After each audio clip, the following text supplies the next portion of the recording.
Então, muito boa tarde. Venho falar então dos polos de desenvolvimento económico presentes no mundo.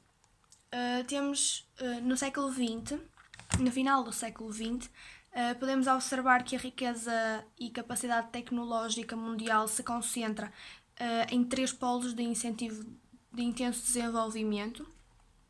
São eles os Estados Unidos da América, a União Europeia e a Zona Ásia-Pacífico. A este poder dividido entre estes três Estados podemos sobrepor a hegemonia político-militar dos Estados Unidos da América. Este transformou-se numa hiperpotência disposta a colocar o mundo sob a sua proteção. Os Estados Unidos da América são uma terra de oportunidades e esta glorifica o espírito de iniciativa individual. O Estado incentiva a livre empresa, assegurando-lhe as condições de uma elevada competitividade, sendo estas condições a carga fiscal ligeira, encargos com segurança social diminutos e restrições ao despedimento ou à deslocação de mão de obra quase inexistente. Esta é uma pátria de grandes multinacionais, porém também tem algumas pequenas empresas de grande dinamismo e bastante inovadoras até. No final do século XX, estas pequenas empresas deram emprego à maior parte da população. Os Estados Unidos apresentam grandes interesses económicos em todo o mundo, são também receptores de importantes investimentos estrangeiros e proprietários de um mercado consumidor completamente incontornável, sendo assim um eixo da economia mundial. A América é hoje o maior exportador de serviços do mundo, predominando assim o setor terciário, como podemos ver na página 19 do nosso manual escolar, no documento 11, o primeiro gráfico, onde diz distribuição da população ativa pelos três setores de atividade, sendo que temos em maior número o setor terciário. As unidades agrícolas e pecuárias americanas têm uma elevadíssima produtividade, sendo também os Estados Unidos um dos maiores exportadores de produtos agrícolas do mundo, sendo só ultrapassado pela União Europeia. A sua agricultura alimenta um grande número de indústrias.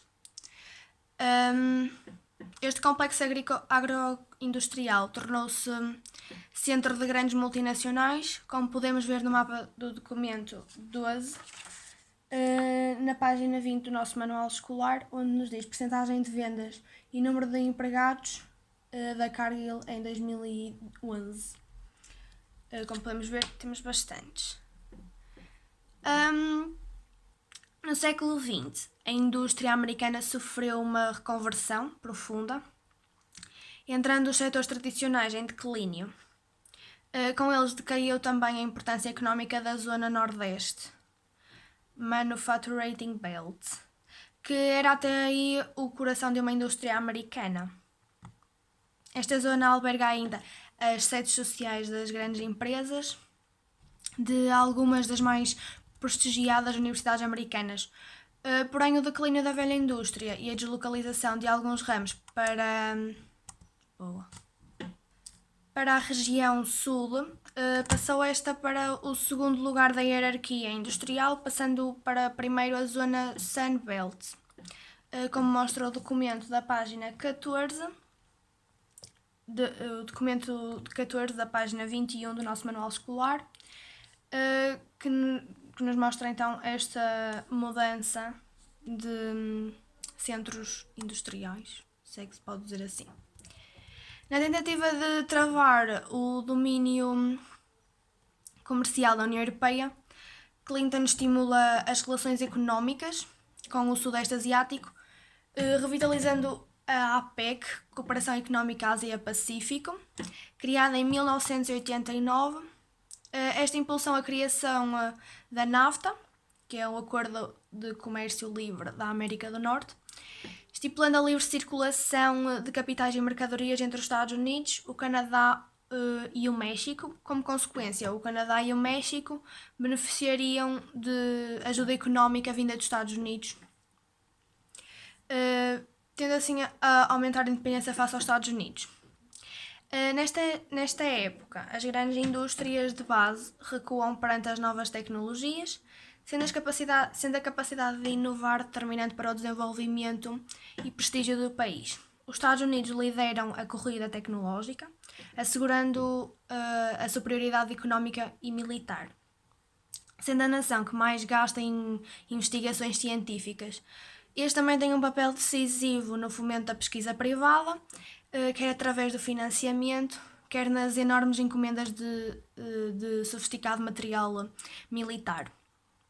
O avanço americano deve-se também à criação precoce de parques tecnológicos, os tecnopolos. Os tecnopolos consistem em locais onde podemos encontrar várias indústrias de tecnologia, tendo assim mais infraestruturas, mais aparelhos e mais mão de obra científica, como podemos observar no documento 16B do Manual Escolar, na página 23. Onde nos diz a vida em Silicon Valley implica completa imersão na tecnologia.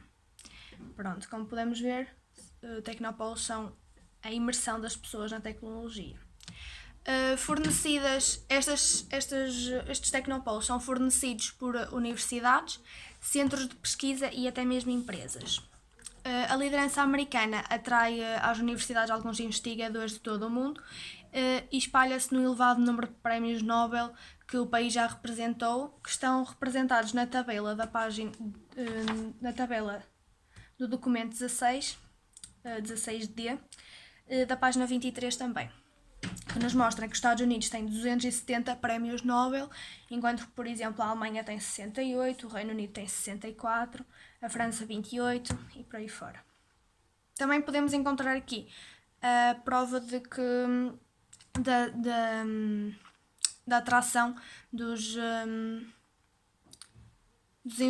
investigadores de todo o mundo, como por exemplo, olhem, na África, pessoas vindas da África temos 65,5%, pessoas vindas da Europa temos 67,9%, Médio Oriente 65,1%, Sudoeste Asiático 79,2%, Oceania 67,4%. Com o fim da Guerra Fria, no início dos anos 90, o mundo sentiu-se com esperança de uma época de paz e cooperação entre as nações. Com isto, o presidente dos Estados Unidos fez-se ouvir, defendendo a criação de uma nova ordem mundial, que seguisse os valores que fizeram crescer a ONU em 1945. A libertação do Kuwait, não sei dizer, mais conhecida como Guerra do Golfo, inicia-se em janeiro de 1991 e exibiu a superioridade militar dos Estados Unidos da América. Este primeiro conflito pós-Guerra Fria inaugurou a época da hegemonia militar americana, como nos comprova o documento 18, da página 25 do Manual Escolar, onde nos diz que os Estados Unidos devem ter um papel ativo no rumo mundial de forma a contribuírem para a manutenção da paz e da estabilidade e para promoverem a democracia. Os Estados Unidos têm sido considerados as polícias do mundo, tendo em vista um papel preponderante e ativo que têm desempenhado na geopolítica mundial. Estes multiplicaram a imposição de sanções económicas, reforçaram o papel da OTAN, assumiram um papel militar ativo. Este último motivo serviu de suporte à polémica invasão do Iraque. Em dezembro de 2008, as eleições do presidente Barack Obama parece ter aberto uma nova etapa na história do país. Este fez esforços para reduzir a presença militar americana no estrangeiro, tendo concluído a retirada do Iraque e do Afeganistão em 2011 e 2014, respectivamente. Com isto, podemos concluir que os Estados Unidos da América são, de facto, um grande polo de desenvolvimento económico nos finais do século XX, tendo em conta a sua hegemonia económica, a sua hegemonia científico-tecnológica e a sua hegemonia político-militar.